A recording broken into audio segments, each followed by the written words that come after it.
Fala, meus amigos, estamos começando aqui o segundo vídeo de hoje, tá? E nesse segundo vídeo eu vou trazer para vocês aqui a lista dos 17 livros novos aqui que eu adquiri nesse mês de junho, tá? Então, como eu costumo fazer, né, eu compro sempre livros novos aqui no início do mês e, enfim, depois que chegam todos aqui, eu faço um vídeo para trocar aí com a galera que assiste aqui os vídeos do canal e tal, daqui do canal do outro lado de cá e enfim, aí a gente troca aqui informações, tá? Eu vou trazer para vocês aqui todos eles, a capa e tal, falar um pouquinho sobre cada um e algumas leituras alternativas também que você pode conectar eventualmente. Se você gostar do livro, da ideia ali e tal, você pode acessar também outros livros do mesmo autor ou sobre a mesma ideia e tudo mais, tá? Então, como eu costumo fazer isso aí, eu vou fazer isso aqui nesse segundo vídeo de hoje, tá? Na verdade era para eu fazer isso até antes aí, já deveria ter chegado aqui, não chegou porque já armaram uma babaquice aqui para eu poder perder tempo indo lá no correio, enfim, né, uma babaquice infantiloide, mas enfim, né, tô tentando me livrar disso aqui. Enfim, vamos lá então fazer esse vídeo aqui hoje para poder trocar aí esses livros, tá, com vocês. Antes, dois recadinhos aqui. O primeiro é, mais uma vez aqui, a dica do meu novo livro de poemas, tá do outro lado de cá, quem quiser entrar em contato aí. O Zap furar esse bloqueio absurdo que eu sigo vivendo, o Zap está na descrição do vídeo, a gente conversa a respeito, tá? Eu também estou já em esquematização para publicar meu romance até o mês de setembro, tá? E aí, assim que ficar pronto aqui, eu aviso a vocês e já deixo também aí, enfim, né, as informações e tudo mais, tá bom?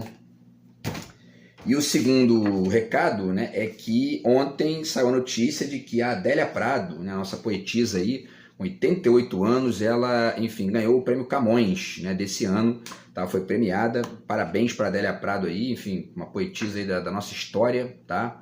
E tá aqui, né, eu já li 3 livros dela, tem esse aqui, né, A Faca no Peito, certo? Que é de 1988, e essa edição aqui é de 2007, tá? O que mais? Já li também esse aqui, que é A Duração do Dia, que é de 2010, tá? Certo?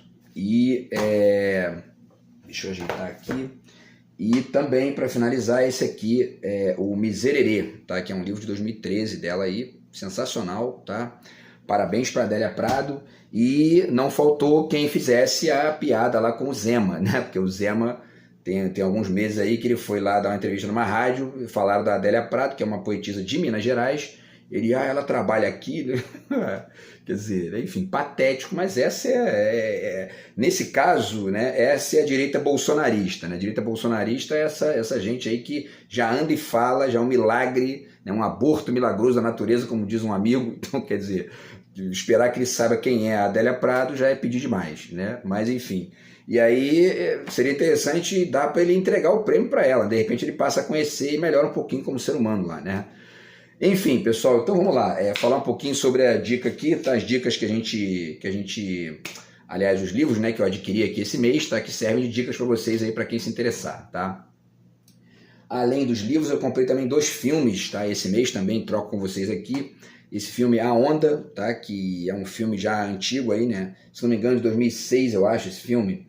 Mas enfim, é um filme importante aí porque mostra bem o que é esse pensamento de horda, né, e tal, e é uma peça de reflexão que pode certamente ser conectada com o bolsonarismo e com a ascensão da extrema-direita de maneira geral no mundo, tá? É um filme bem interessante para pensar isso aí, tá? Eu já vi esse filme há muito tempo, mas comprei para ver de novo, para ter aqui, né? Porque é sempre bom pensar sobre essas coisas aí, nesse mundo bizarro que a gente está vivendo nesse momento. E comprei também o Zona de Interesse, que foi, enfim, o filme vencedor aí do Oscar, né, de filme estrangeiro, tá? Esse ano, tá bom? Então, um filme importante, fiz até vídeo sobre ele também, né? Então já tá aqui também, já, ó, prontinho para assistir, certo? Assim que eu tiver um tempinho, tá? Então, pessoal, vamos lá, vamos para a lista de livros novos aqui que eu adquiri esse mês, tá? Tem bastante coisa aqui, bastante coisa legal. E alguns preços muito bons também, tá?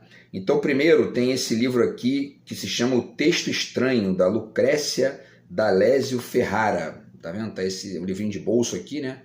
E fala aqui basicamente sobre isso, sobre formalismo, essa coisa das linguagens mais, enfim, mais estranhas mesmo, né? Diferentes aí das linguagens usuais. E ela diz aqui o seguinte: sob a influência das teorias dos formalistas russos e das tentativas metodológicas do estruturalismo francês, Lucrécia D'Alessio Ferrara empenha-se em cercar o específico literário como sistema de linguagem que se apoia no verbal para transformá-lo em figura, que diz a própria lógica de estruturação da obra, isto é, imagem que significa seu próprio signo. Aquela coisa da, enfim, quase que uma... Isso aqui parece ser a discussão da arte pela arte, né? Enfim, dessa conjunção de imagens resulta, de um lado, a crise do método apenas nascido, de outro, o prazer da descoberta, a crítica heurística do método sem método. Entre literatura e crítica, entre prosa e poesia, o texto estranho constitui um exemplo das novas possibilidades de acesso à poética da linguagem que supera as distinções genéricas, tá? Então tem um índice aqui também, no sumário, né? Ela fala aqui sobre teatro, inclusive sobre a convergência das paralelas, né? Que a gente falou aqui outro dia sobre o Brasil paralelo, né? Isso aqui de repente vai me dar algumas ideias aí para pensar o Brasil paralelo, provavelmente. Então, e aí a questão do texto estranho também, que é o título do livro, tá? Então, tá aí, né, o livro da Lucrécia D'Alessio Ferrara, tá? Esse aqui foi o primeiro que eu comprei, e esse aqui foi um livro que eu vi ali a sinopse, falei, bom, né, gostei, vou arriscar aqui, entendeu? Não tinha lido nada antes, esse é o primeiro da lista aí, beleza? O segundo é esse aqui, o Marcel Duchamp, ou O Castelo da Pureza, o livro conhecido aí do Otávio Paz, prêmio Nobel, tá, de literatura. Então, enfim, são as reflexões aí do Otávio Paz sobre o Marcel Duchamp, sobre o dadaísmo e tudo mais. Então, vale a pena ler aqui, tá? Eles dizem aqui rapidamente, né? Os dois ensaios aqui reunidos marcam o encontro de Marcel Duchamp e Otávio Paz. É um encontro marcante na estreia da vanguarda, pois raramente um renovador audaz, como foi Duchamp, tem a aventura de conseguir um intérprete e crítico à altura, mas, nesse caso, foi o que aconteceu, como o leitor poderá verificar pela leitura deste livro, tá? Então, tá aí, né, a dica aí do livro do Otávio Paz, tá? E só para registrar aqui, né, pessoal, eu tenho dois livros aqui, um do Otávio Paz, que eu já li alguma coisa aqui desse livro, um texto sobre o Mallarmé e tal, mais alguma coisa aí, que é o Signos em Rotação, tá? Que é um livro importante dele, e tem outras coisas para eu ler aqui também no futuro próximo. E também esse livro aqui muito interessante do Afonso Romano de Santana, tá? No qual ele faz uma reflexão sobre as ideias do Otávio Paz sobre o Marcel Duchamp, dentre outras coisas, tá? Então segue aí também essa dica, tá? Para dialogar, né? São os livros que dialogam aqui com essa obra, beleza? Então, pessoal, vamos para o terceiro livro da lista, tá? Esse livro aqui, Abaixo as Verdades Sagradas, do Harold Bloom, tá? Que é um autor aí conhecido por escrever sobre literatura e tal, né? Um crítico literário, enfim, já escreveu bastante coisa também nesse sentido, tá? Então, Abaixo as Verdades Sagradas é um livro do Harold Bloom, também estava em promoção, uma promoção bacana na Amazon, tá? E aí, aqui no sumário, né, tem várias coisas interessantes aqui. Enfim, ele fala sobre Homero, Dante, Shakespeare, romantismo e uma série de outras coisas bacanas, tá? Abaixo as Verdades Sagradas, livro aí do Harold Bloom, que é o terceiro aqui dessa lista de livros que eu comprei esse mês, tá? Vamos lá então, vamos continuar. O quarto livro é esse aqui, que eu também não conhecia, tá? Comprei ali via sinopse, né? E é uma discussão interessante, porque fala sobre a questão da metáfora da Torre de Babel e tal. É um livro sobre o George Agamben, um livro do George Agamben sobre a questão da Torre de Babel, né? O Poço de Babel, tá? Então tá aqui nessa ediçãozinha aqui. E é um livro também que ele é bilíngue, tá? Ele tem a parte em italiano e a parte em português, tá? Um livro sobre a Torre de Babel tinha que ter pelo menos duas línguas, né? Para não ter discussão. E aí a tradução é do Davi Pessoa e prefácio do Raul Antelo, tá? E aí já começa direto com o texto, é um livro curto, né? Mas tem uma reflexão aqui importante do Agamben sobre o Poço de Babel. E aí vamos ver o que ele tem a dizer aí enfim, até para conectar com outros autores. O Jacques Derrida tem um livro também sobre Babel, que, se não me engano, chama-se Babel, né? O livro, eu não lembro agora, mas é alguma coisa Babel, né? Que fala sobre a metáfora da Torre de Babel também, tá? Então, enfim, vamos ver também o que o Agamben tem a dizer aqui, que é um autor importantíssimo aí da nossa época atual, tá? E tudo mais. Beleza, pessoal? Então esse aqui agora se não me engano, é o quinto. Tá? Vamos lá, vamos ver aqui. Esse aqui, então, é muito legal, né? Porque esse aqui é o discurso do Kazuo Ishiguro quando ele venceu o Prêmio Nobel de Literatura, tá? Se não me engano, no ano de 2020, agora eu não lembro exatamente, mas acho que foi 2020. Enfim, depois eu vejo aqui também, e Minha Noite no Século XX e Outros Pequenos Avanços, tá? Talvez tenha aqui, né? Enfim, talvez tenha aqui a data, para eu não errar aqui, porque, enfim, vamos ver aqui, porque eles costumam... 2017, na verdade, 2017, foi antes. E o livro é de 2018, Companhia das Letras, Meia Noite no Século XX e Outros Pequenos Avanços, tá? Então, diz aqui, né? Histórias podem entreter, às vezes podem ensinar ou defender um argumento. Mas para mim, diz o Kazuo Ishiguro, né, o essencial é que comuniquem sentimentos, que apelem ao que compartilhamos como seres humanos, atravessando divisões e fronteiras, tá? E eu não gosto muito dessa divisão entre sentimento e argumento, sentimento e, enfim, e ensinamento. Para mim, essas coisas estão o tempo todo mescladas, né? Não tem como não sentir quando você está ali argumentando e vice-versa, né? Enfim. Mas, bom, é apenas um comentário aqui, porque certamente o texto tem muita coisa bacana para ensinar aí. E o fato é isso aí, né? Meia Noite no Século XX e Outros Pequenos Avanços, livro do Kazuo Ishiguro com...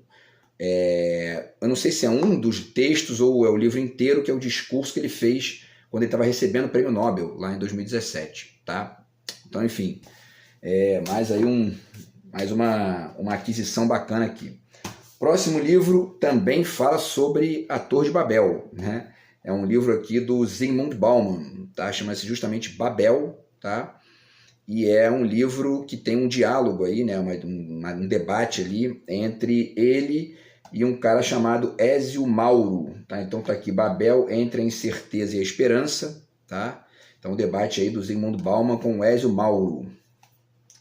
E aí vamos ver aqui, o Ezio Mauro, ele é jornalista e escritor.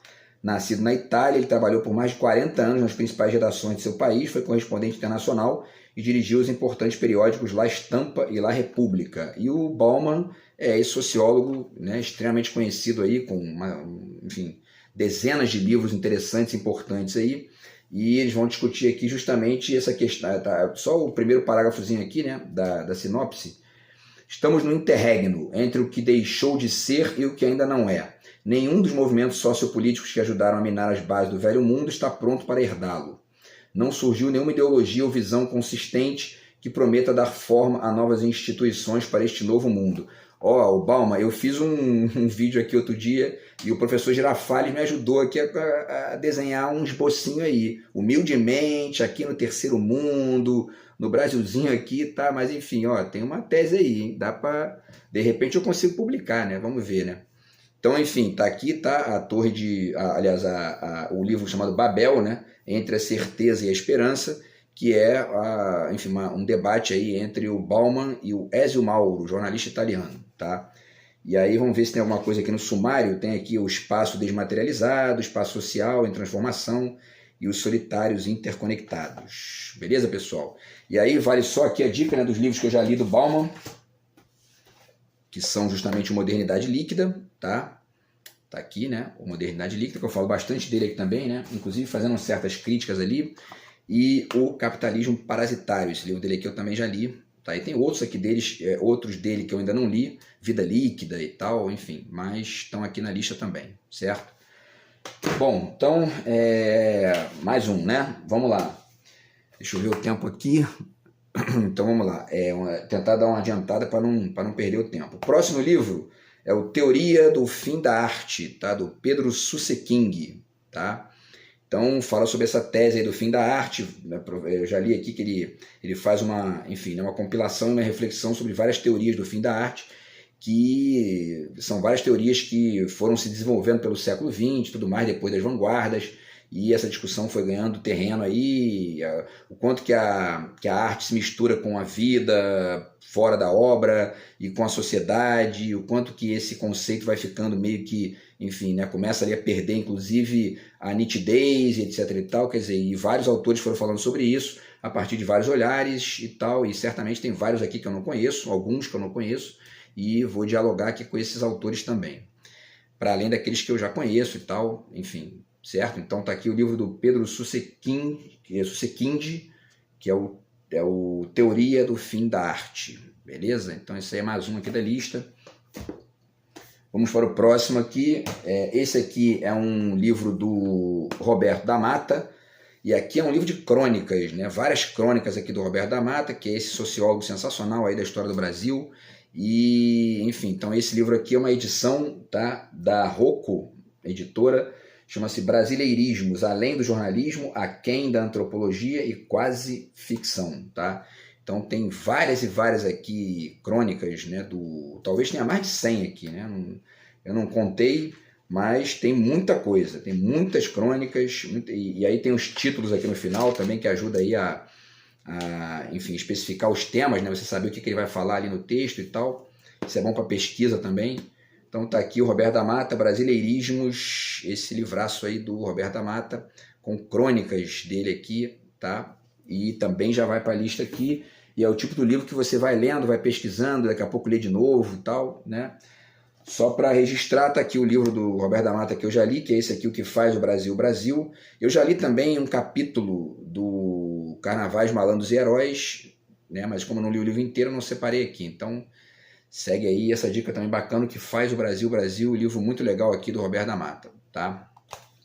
Então, vamos lá, pessoal, continuando aqui. O próximo é um livro de física, né? Porque eu sou meio assim, eu sou meio de pesquisar tudo, ou tudo não, né? Mas várias coisas aqui, gosto de fuçar física de vez em quando, biologia, e, enfim, história também e tal. A gente tem sempre aqueles temas que a gente gosta mais, né? Que são, no meu caso, literatura, filosofia e política, mas você lendo outras áreas, outros campos, né? Fazendo essas mesclas, você vai ampliando seu olhar, vai ampliando inclusive a sua escrita também, a sua percepção de mundo e etc e tal, tá? E aí é o livro do Einstein, né? No qual ele fala sobre a teoria da relatividade, a especial e a geral, tá? Que são as teorias que ele formulou lá no início do século XX. Se não me engano, ele não tinha nem 30 anos ainda, né? Que é uma coisa sensacional. E o Einstein, essa figura fantástica da história da humanidade, tá? E aí comprei o livro aqui com, enfim, o texto no qual ele explica, né? Os textos, né? Nos quais ele explica as teorias, e que na verdade eu já conheço um pedaço assim, né, da teoria, alguns elementos ali, porque eu já li em outros livros, mas no texto dele próprio eu não li ainda, então está aqui na lista também, tá? Desses livros que eu adquiri agora. E aí, só para constar, um dos livros nos quais eu já li, né, explicações sobre a teoria da relatividade, é esse aqui do Stephen Hawking, tá? Que é O Universo numa Casca de Nós, tá? Então, muito legal esse livro, muito legal mesmo, tem imagens e tal, o livro é sensacional e, enfim, ajuda a entender um pouquinho essa teoria muito importante aí para todo mundo, né? Quem usa GPS aí deve muito ao Einstein, tá? Agradece a ele aí, não agradece, né? Não agradece a figura divina, não agradece ao Einstein, tá? Porque, bom, enfim, vamos lá. Esse aqui já é um livro do Humberto Eco também, que esse aqui então está na minha lista há muitos e muitos anos, e aí agora eu pude comprar, então já estava ali separado para poder adquirir, e essa edição aqui é edição nova também, capa nova aqui e tal, da Companhia das Letras, 6 Passeios pelos Bosques da Ficção, livro do Humberto Eco aí também, que é um grande autor, né? Figura fantástica da história do pensamento e tal, tinha uma biblioteca lá de mais de 50 mil livros, tem um vídeo no YouTube que ele humilha a gente lá dando um rolé pela biblioteca, né? A biblioteca não acaba, ele vai até o final, volta mais de 5 minutos, é livro que não acaba mais, então enfim, é um autor sensacional, tem vários livros interessantes aqui também na lista, já li alguns dele também, e esse aqui é mais um aí para, né, pensar essa ideia de ficção, tá? E aí no sumário aqui tem, enfim, né? Na verdade é essa questão dos bosques, né? Que ele discute aqui, que ele coloca como metáfora, e para poder discutir o papel da ficção, o que diferencia a ficção da história e tal, tá? E, enfim, né? Tá na lista aí para ver o que ele tem a dizer. O que mais? Deixa eu ver. Eu não mostrei aqui o livro do Kazuo Ishiguro, né? Que esse aqui é o livro do Kazuo Ishiguro que eu já li, que é um artista no mundo flutuante, tá? Só para constar aí. O que mais, pessoal? Vamos ver aqui o tempo, vamos adiantar aqui. O Antônio Cândido, tá? Esse aqui é uma edição também do Antônio Cândido, O Discurso e a Cidade, que são vários textos aqui do Antônio Cândido, tá? Então, tem um texto aqui que eu já li, que se chama justamente o Dialética da Malandragem, que está na página 19, né? E aí o restante são textos dele aqui que eu não li ainda e que certamente lerei, né? Mas enfim, é bom ter o Dialética da Malandragem, eu tenho aqui em PDF, mas é legal ter em livro, a gente gosta do livro físico, é sempre bom quando pode comprar, né, adquirir, tá? Então Antônio Cândido, uma das maiores figuras aí da crítica literária no Brasil e tal, um cara sensacional, e enfim, também aqui eu já adquiri esse livro esse mês. O que mais? Vamos lá. E aí tem 4 livros aqui que eu adquiri numa promoção, tá, da Unicamp, da editora da Unicamp, tá? Então, vou falar para vocês aqui rapidinho o livro e o desconto, porque veio com 50% de desconto, então fantástico. Inclusive livros que eu tinha na minha lista da Amazon, mais caros, saíram mais baratos nessa promoção aqui da Unicamp. Quando tem essas promoções é bom aproveitar, né? E você tem acesso a essas promoções curtindo a página do Instagram, do Facebook e tal, porque eles invariavelmente publicam lá, né? Então esse livro aqui da Freda Indurski, tá? Chama-se A Fala dos Quartéis e as Outras Vozes, tá? É um livro que fala sobre linguagem, sobre discurso, análise do discurso, e aí vai falar sobre, vai fazer uma análise, né, do discurso, de vários discursos dos generais da ditadura brasileira, então Geisel, Costa e Silva, e etc e tal, o Figueiredo e tal, e para além disso conectar com outras linguagens também para fazer uma reflexão sobre essa questão aí da verborragia do exército, né, no Brasil, tá? Das Forças Armadas, né? Então, enfim, esse livro aqui, ele estava R$ 68,00, saiu por R$ 34,00, quer dizer, metade do preço, né? Então, pô, promoçãozinha fantástica, sempre bom ficar esperto aí para aproveitar, tá, essas promoções. O próximo aqui é um livro do Paulo Leminski, tá? Nesse mesmo esquema, estava 68, comprei por 34, promoção aí sensacional. Ensaios e Anseios Críticos, tá? E, enfim, uma edição nova aqui também, né, da editora da Unicamp, tá? Segunda edição ampliada, com mais textos aqui, né? E eu nem sabia que esse livro tinha tanto texto, né? Tem quase 400 páginas, porque na verdade eu tenho acesso a esses textos aqui nessa edição aqui, ó, que é uma edição da Polo Editorial do Paraná, que eu comprei numa banca de jornal, mas há muitos anos, e muitos anos, então tá até amarelado aqui a folha, tá vendo? Se vocês olharem aqui, ó, as folhas estão até, ó, né, aquela folha cinza já, né? Enfim, então isso aqui eu nem sei de que ano é, deixa eu ver aqui, porque eu até não tenho aqui de cabeça. 1997, quer dizer, eu tinha 22 anos quando eu comprei isso aqui.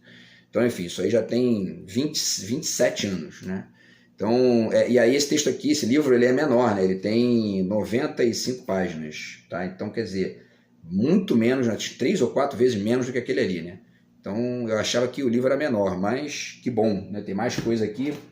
E aí, segue aí a dica, então. Ensaios e Anseios Críticos, tá? Do Paulo Leminski, quer dizer, fez poesia até com título, né? Então, o Paulo Leminski é sensacional.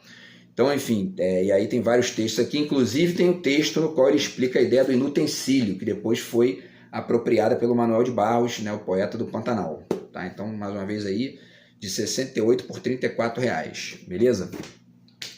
O que mais, pessoal? Faltam 2 aqui dessa lista aqui da Unicamp, né? Esse aqui é Os Cantos de Maldoror, tá? Que é um livro do Lautrémont, também saiu de 68 por 34, tá? Tradução do Joaquim Brasil Fontes. E o Lautrémont, na verdade, é um autor que eu não conheço, mas eu sempre tive curiosidade de ler alguma coisa dele, porque o cara que cita muito ele é o Roland Barthes, né? O Roland Barthes fala bastante dele em vários textos, e como eu já li quase tudo do Roland Barthes, então esse cara tá na minha cabeça aí, né? Meio que até sem querer. Então, enfim, e aí eu falei, bom, quando tiver a oportunidade aqui de comprar um livro dele, eu vou comprar, e acabou de pintar aqui, né? 50% de desconto. Então tá aí Os Cantos de Maldoror, Lautrémont, da editora da Unicamp, tá?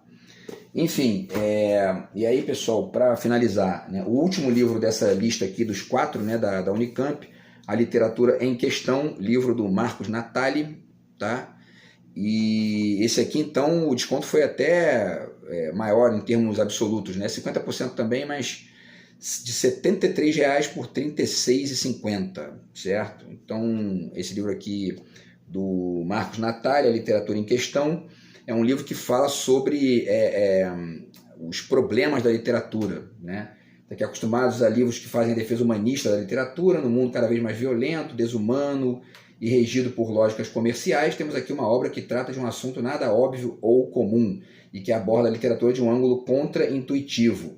E se a literatura que o establishment dos estudos literários tanto reverencia servir de engrenagem para injustiças, preconceitos e violências simbólicas, né? Já é uma questão aí também para pensar nesses problemas ligados à literatura aí também, certo? Então, um livro aqui do Marcos Natali, que é o último aqui dessa lista dos descontos da Unicamp, tá? E para finalizar, faltam dois aqui, tá? Esse livro aqui que eu comprei na Livraria da Travessa, na verdade, do Fernando Venâncio, Assim Nasceu uma Língua, sobre as origens do português. Está aqui, ó, nessa capa legal aqui, da editora Tinta da China, certo? Eu acho que eu tenho um livro dessa editora, se não me engano. Acabei de lembrar aqui que eu tenho um livro que eu acho que é um livro que fala sobre a metaficção, do Gustavo Bernardo. Depois eu vou conferir aqui, eu acho que eu tenho um livro dessa editora. Mas enfim, e aí, bom, né, Assim Nasceu uma Língua, sobre as origens do português, Fernando Venâncio, tá? E fala sobre justamente as origens da língua portuguesa, né? Que é um tema legal pra caramba. E aqui tem prefácio do Marcos Banho, que é um autor também muito conhecido aí dessa discussão aqui no Brasil, e um comentário aqui do Gregório do Vivier, aqui na parte de trás do livro. O do Vivier diz o seguinte: Fernando Venâncio faz do nascimento dessa língua românica um romance. Na contramão dos puristas e patriotas, prova que foi o português que veio do galego e não o contrário. Ops, desculpem pelo spoiler. Uma coisa é certa, nunca a etimologia foi tão fascinante. E é muito legal essa discussão sobre as... Eu fiz um capítulo falando sobre isso na minha dissertação de mestrado, e quando você começa a estudar de maneira mais ampla isso aí, você vê que é uma mescla assim, interminável, né? Não dá para desenhar exatamente o início, e é um negócio muito interessante essa coisa da língua, o quanto que a linguagem, né, e as palavras, o sentido, caminha muito mais rápido do que qualquer registro, né? E é um pouco por isso que o Agamben, né, fala da questão do cigano, das línguas como gírias, né, e tal.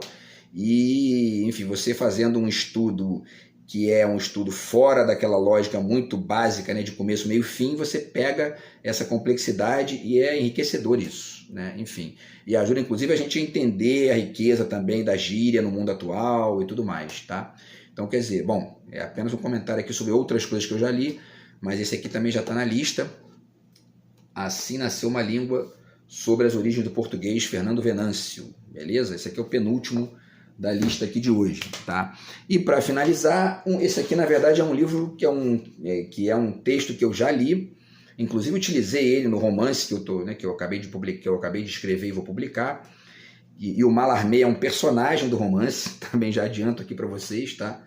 Esse aqui é um livro, uma edição bilíngue do famosíssimo, né, Lance de Dados, que é o romance, o poema aí do Mallarmé, que é um poema clássico aí da história da literatura, final ali do século XIX, que é um poema estudado até hoje, enfim, é um poema interessantíssimo dele, e que ele altera ali a lógica do verso tradicional, faz uma série de experiências formais ali, e também de sentido, né, no decorrer ali do poema, enfim, né? Então, e é um poema que, de certa maneira, ele inaugura ali a modernidade, né, na poesia e tal, junto com outras coisas que aconteciam na época, mas enfim, é um dos poemas mais importantes nesse sentido, tá? E aí tem essa edição aqui também muito legal, que eu já dei uma folheada aqui, uma pincelada, e é uma edição da Ateliê Editorial, tá? Com introdução, organização e tradução do Álvaro Faleiros, tá? E aí tem texto aqui do Álvaro Faleiros, tem texto do Sérgio Medeiros, do Marcos Ciscar, e, enfim, também aqui vários outros textos também, e o poema em francês e em português, tá? Então, quer dizer, muito legal, edição bilíngue, tá aqui. Eu já li, mas vou ler aqui os textos também, que são dois pensadores aqui a respeito, e reler o poema do Mallarmé, que também é sempre um prazer em qualquer momento, tá? Então é isso, pessoal, esses foram os livros aí, tá? Os 17 livros aí do mês de junho, tá? E espero que vocês tenham gostado aí, também das dicas alternativas e tudo mais, até dos filmes também que eu mostrei, e a gente se fala então no próximo vídeo de amanhã aí, beleza? Grande abraço, tamo junto, fui.